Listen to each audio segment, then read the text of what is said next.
Il ne s'est pas montré depuis cette dernière déclaration au petit matin du 4 novembre. Son dernier tweet remonte à 12 heures.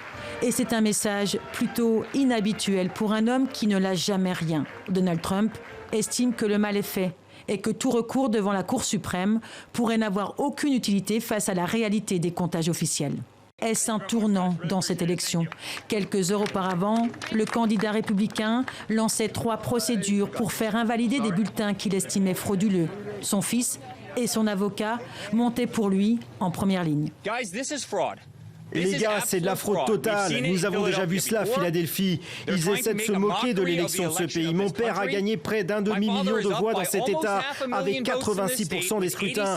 Nous allons gagner la Pennsylvanie. Mais ils essaient de nous rouler parce qu'ils savent que c'est leur seul chemin vers la victoire. La Pennsylvanie, un État très disputé et encore indécis, 20 grands électeurs sont en jeu. Joe Biden lui réplique et assure que tous les bulletins seront comptabilisés.